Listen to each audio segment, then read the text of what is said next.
Assalamualaikum warahmatullahi wabarakatuh. Insan Waalaikumsalam Muda warahmatullahi kembali bersama saya Ilham Pradipta di program podcast Bertamasya edisi Tidak Bertamasya. Karena pada saat ini kita sedang berduka dan juga turut prihatin terhadap saudara-saudara kita yang berada di Kabupaten Bandung Barat yang mengalami gempa beberapa waktu yang lalu. Dan hari ini kita kedatangan salah satu narasumber yang sekaligus merupakan korban dari gempa yang terjadi pada beberapa waktu yang lalu di kota Bandung Barat. Di samping saya sudah ada Pak Iman. Assalamualaikum Pak Iman. Waalaikumsalam warahmatullahi wabarakatuh. Assalamualaikum, Pak Iman. Iya.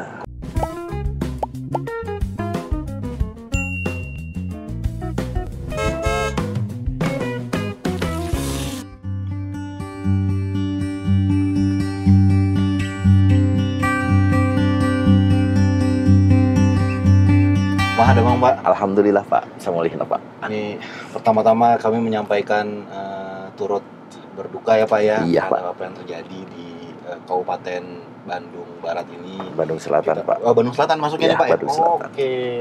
Jadi mohon maaf kalau salah ya, karena beberapa info itu masuknya Bandung Barat. Tapi ini ternyata Bandung Selatan. Bandung Selatan Pak. Dan kita juga sempat ngelihat beberapa bangunan-bangunan yang luar biasa ya, maksudnya hancur gitu ya. Ada yang retak juga, ada yang sudah rata sampai sama tanah. Iya gitu Pak. Ya. Jadi kita melihat bahwa dampak bencana gempa ini, masya Allah gitu, luar biasa. Jadi saya kayak membayangkan pada saat kejadian gitu, Iya. gimana kepanikan orang-orang pada saat itu. Tapi mungkin sebelum itu, mungkin bisa cerita dulu Pak Iman nih, keseharian sebagai apa Pak di Bandung ini? Berdagang, apa ada petani gitu mungkin Pak Iman? Silakan Pak. Assalamualaikum warahmatullahi wabarakatuh. Perkenalkan juga, nama saya Iman Kustaman dari Desa Cikembang, Kecamatan Kertasari, Kabupaten Bandung. Tentunya RT 1 RW 6, RW 7, Desa Cikembang gitu. Desa Pak. Cikembang ya Pak. Ya, itu. Usia berapa Pak? Usia saya Pak 41 tahun. 41. Iya. Di sini aktivitas apa Pak? Untuk aktivitas semenjak saya mendapatkan musibah kayak gini, untuk sementara ini saya berjualan bersama istri. Itu Pak, tentunya di lokasinya di rumah, dan istri saya berjualan di lokasi sekolah gitu ya Pak. Oke. Nah, buat insan muda juga ya, Pak Iman ini merupakan salah satu disabilitas Daksa Pak. daksa ya Pak Iya ya. Pak. Itu kaki sebelah kanan ya Pak ya. Iya Pak. Itu diamputasi Amputasi karena apa Pak? bawah lutut karena kecelakaan tunggal Pak.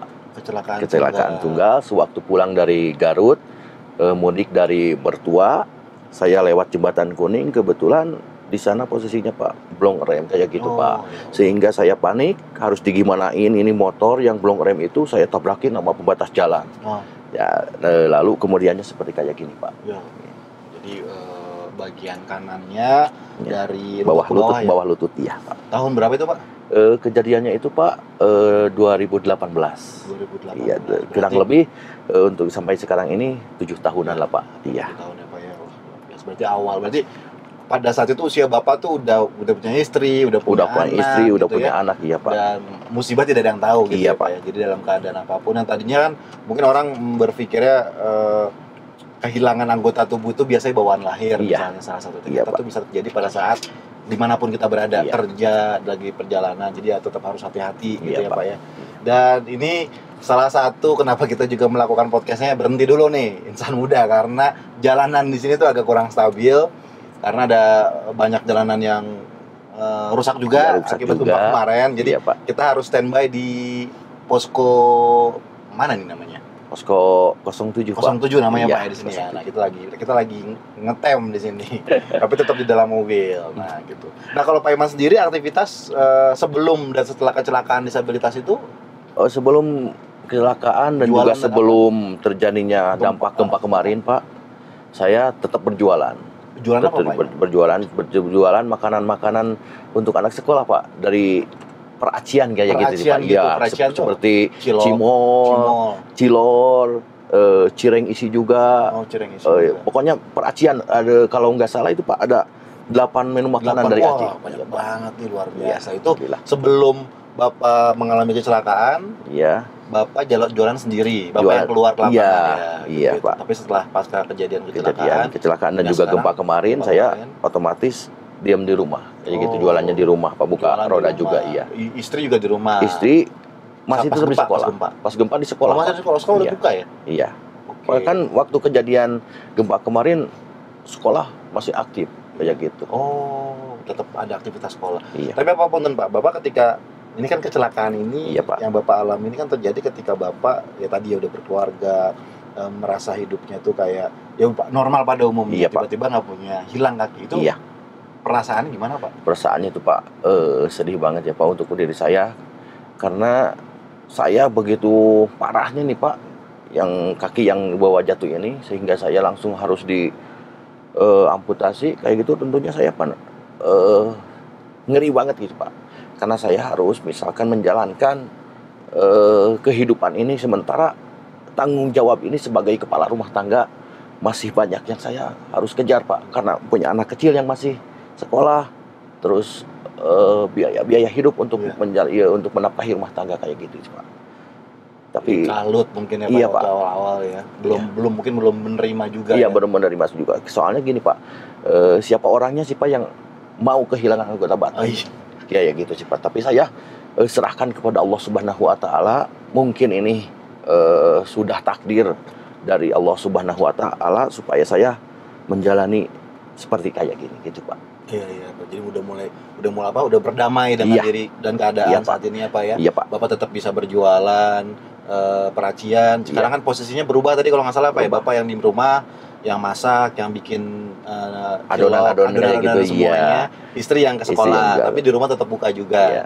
Jadi ada dua cabang nih, ibaratnya nih. Iya. Bapak ada di rumah buka jualan, istri di luar juga jualan. Anak-anak paling besar udah menikah Pak. Iya. Alhamdulillah. Yang kedua mantu Pak. Yang kedua kelas 2 SMA Pak. Kelas 2 SMA. Iya.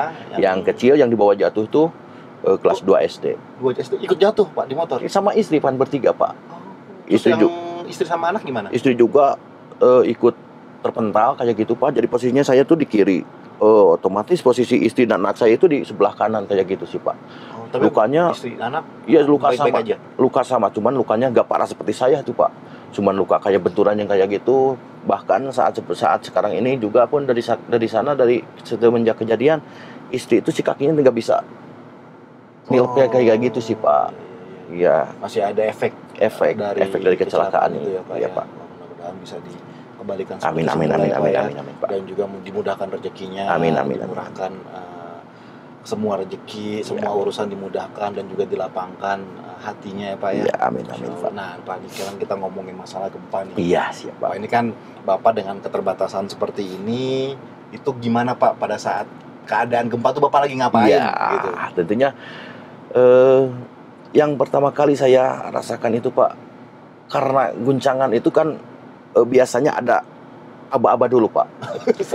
Untuk saat aba-aba itu gimana maksudnya Pak? Ya, kecil dulu lalu besar. Jadi tapi dengan kejadian kemarin mah Pak gak ada aba-aba, misalkan kecil dulu begitu langsung kejadian langsung besar kayak gitu Pak. Orang sebelumnya memang pernah gempa tapi ada aba-aba gitu. Pernah Pak. Kan dulu 2009 pernah juga terjadi ya? Ada aba-aba dulu kecil kayak gitu Pak. Otomatis kan sebelum kita panik itu bisa dulu keluar dari rumah. Sedangkan untuk kejadian saat kemarin ya Pak terlalu cepat sehingga saya bingung untuk menyelamatkan diri, sementara saya lagi aktivitas bikin cimol kayak gitu sih Pak. Saya itu bingung Pak, mau kayak gimana, sementara ini reruntuhan dari belakang berjatuhan. Otomatis saya itu lari ke bawah tempat tidur Pak untuk menyelamatkan diri. Saking ku panik, bahkan di rumah nggak ada orang siapapun karena istri lagi jualan, anak-anak di rumah. Saya lagi sendiri Pak, lagi bikin cimol. Dan Bapak, ya maksudnya dengan ya iyalah, nggak bisa lari lah ibaratnya ya. Mau lari gimana? Sedangkan tongkat jauh Pak, bekas dari mana gitu. Sehingga saya susah ambil. Otomatis saya berjalan kayak gitu, ngorondang. Berjuang lah ibaratnya.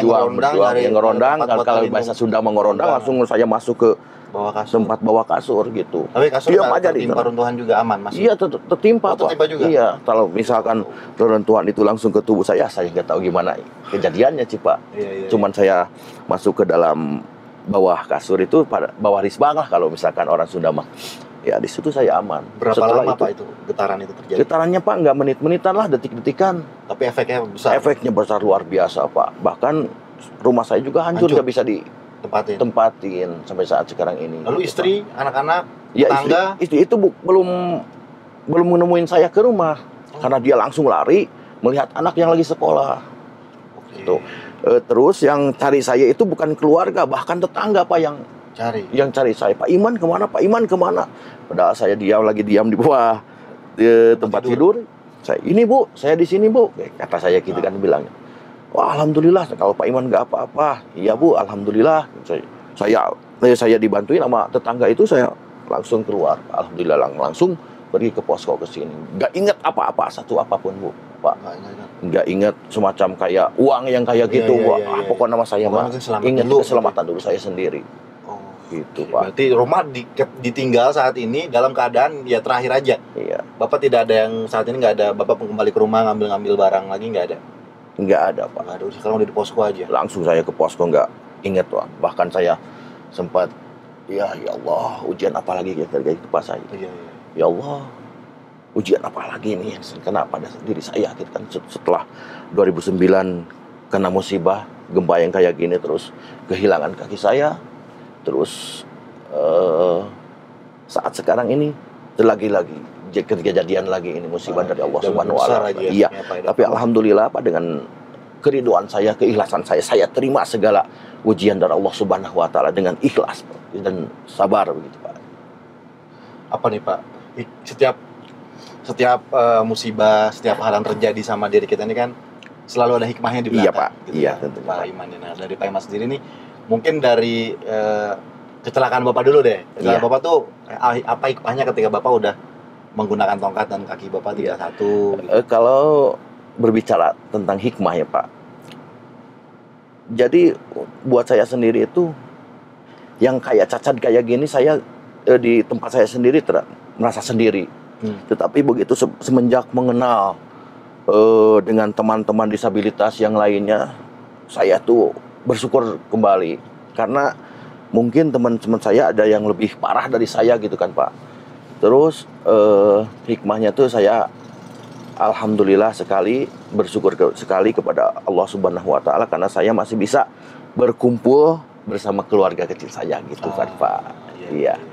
Intinya Pak, ketika dalam kecelakaan itu Bapak nggak meninggal aja ya? Iya. Maksudnya masih intinya ada bisa kumpul bersama keluarga. Punya cucu tadi ya? Iya Pak. Kalau orang Sunda bilang kayak gini Pak, udah buntung masih untung kayak gitu Pak. Udah buntung masih untung, itu peribahasa bahasa Sunda yang gimana gitu Pak. Udah dikasih musibah masih untung, nggak mati kayak gini gitu ya Pak. Iya betul. Ada sesuatu yang positifnya yang Bapak lihat dari kejadian Bapak. Kalau gempa yang kemarin Pak? Gempa yang kemarin Pak, hikmahnya luar biasa Pak. Saya bisa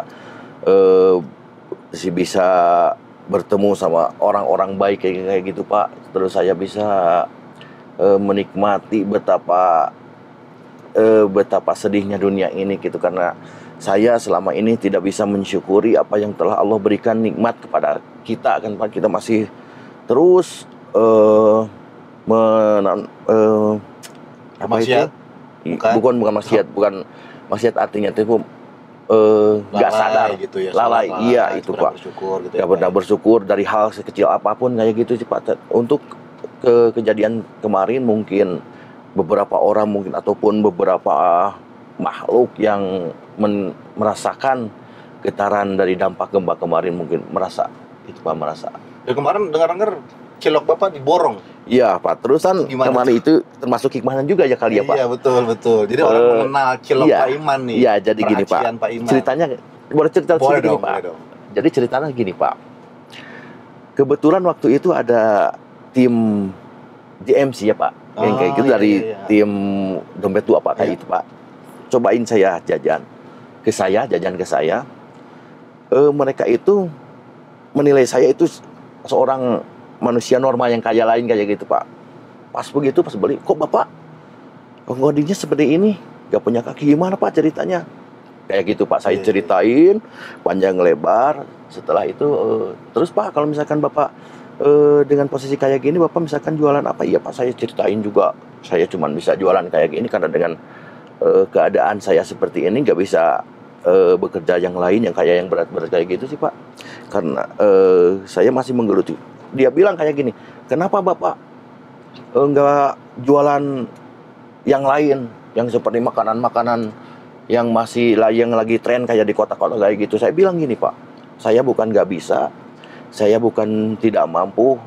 Kalau misalkan saya tidak terbatas dengan modal, saya insya Allah akan berjualan dengan yang lebih modern kayak gitu sih Pak, yang kayak di YouTube gitu Pak, kayak jualan sostel yang kayak gitu, yang iyalah yang antik-antik yang kayak gitu, yang lagi tren di YouTube kayak gitu Pak. Soalnya saya bilang gini Pak, karena keterbatasan saya masih menggeluti di dalam peracian yang kayak gitu, yang kayak percimolan yang kayak gitu. Dia bilang itu sama dia, oh udah Pak, kalau kayak gitu Bapak datang saja ke posko di sebelah sana, posko buka tanah tentunya, biarin saya borong itu makanan Bapak sana. Asalkan Bapak bawa ke sana, apa yang Bapak jual di sini, Bapak bawa ke sana, Bapak pasar di sana, biar saya borong makanan itu. Alhamdulillah, saya bersyukur sekali Pak kepada dompet itu apa waktu itu. Kalau misalkan dari hati, kalau misalkan kayak gini Pak, alhamdulillah kalau misalkan tiap hari kayak gini 3 bulan, insya Allah saya bisa umroh. Kayak gitu kan saya bilangnya, berterima kasih kepada dompet itu apa, karena telah memborong makanan saya. Padahal Pak, makanan saya itu banyak Pak pada waktu itu, karena sekolah belum maju. Terus otomatis kan makanan saya nggak laku, masih tertumpuk.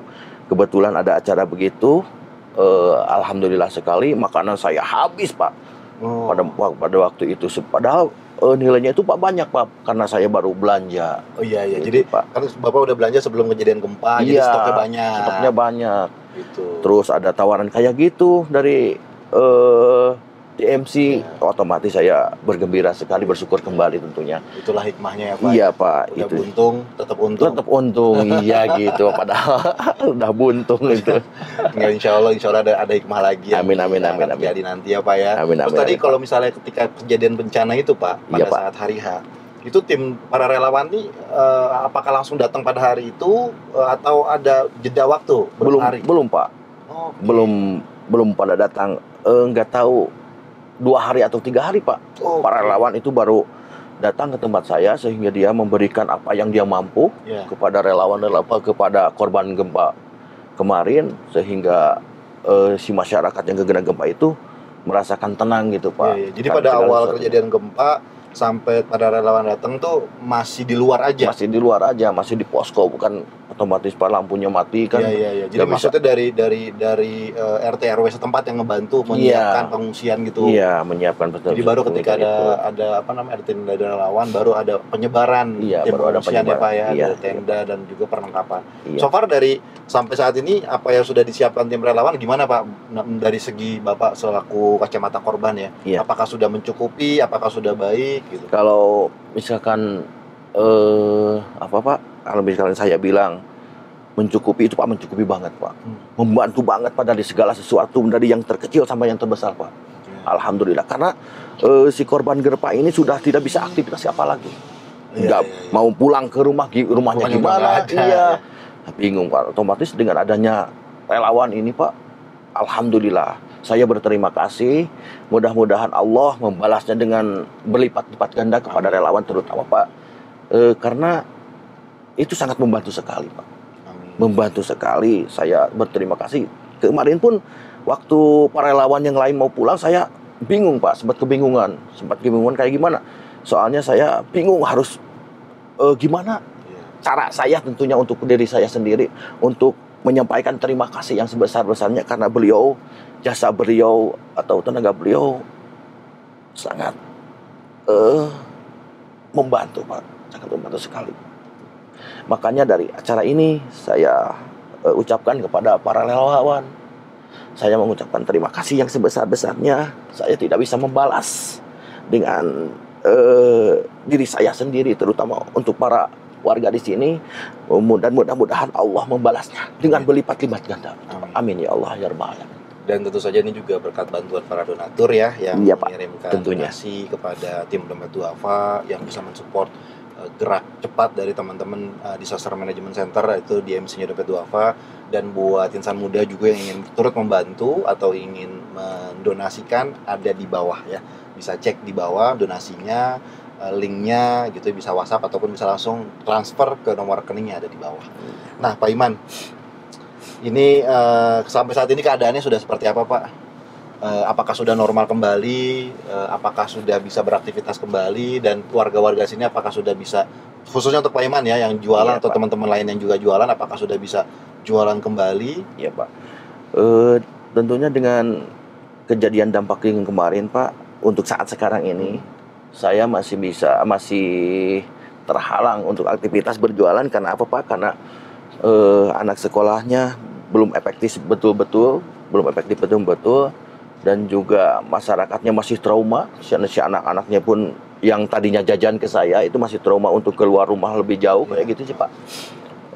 Otomatis berjualan saya sedikit terhambat kayak gitu sih, Pak. Yang tadinya misalkan jualannya mampu misalkan 4 kilo satu hari, sedangkan untuk saat sekarang ini cukup 1,5 kilo saja. Gitu, Pak. Jadi agak ya yang apa namanya, at least masih bisa tetap jualan walaupun Iya. sedikit-sedikit. Iya. Mudah-mudahan nanti Alhamdulillah. rumah Bapak bisa segera Amin, amin, diperbaiki amin, ya, amin, karena amin. itu yang bagian paling penting buat berlindung. Amin, amin, Bapak amin. juga buat starting point jualan dari situ, bikin adonan dan lain sebagainya, dan juga buat warga-warga lain yang mengalami hal yang sama juga ya, untuk aktivitasnya bisa didukung kembali dengan adanya perbaikan rumah tinggal, Iya. juga mungkin fasilitas umum yang ada di sini, juga sekolah ya, semua perekonomian bisa hidup kembali Iya, di amin, amin. lokasi bencana ini. Amin, amin, amin. Pak Iman, terima kasih atas waktunya. Ya, Mungkin sama-sama, sebelum Pak. closing, saya selalu minta closing statement nih dari Ya, para siap, narasumber. Bapak mungkin ada sepatah dua patah kata yang mau Bapak sampaikan, mungkin buat donatur, mungkin buat para korban, atau mungkin buat siapa aja. Silakan, Pak. Untuk yang pertama, saya terima kasih banyak kepada para donatur, kepada para relawan-relawan yang telah membantu kami di pasca gempa 2024, tepatnya pada hari Rabu tanggal 18. Dan saya berterima kasih juga kepada para donatur-donatur yang sudah tadi saya bilang.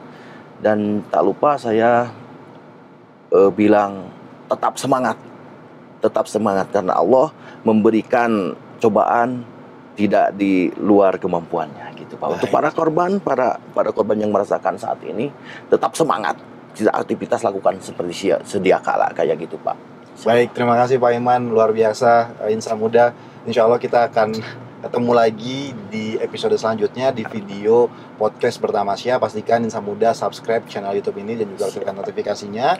Jika ada masukan, kritik, saran, dan lainnya, kamu bisa komen di kolom komentar. Gue Ilham Pradipta, pamit undur diri. Assalamualaikum warahmatullahi wabarakatuh. Waalaikumsalam warahmatullahi wabarakatuh. Terima kasih Pak Iman.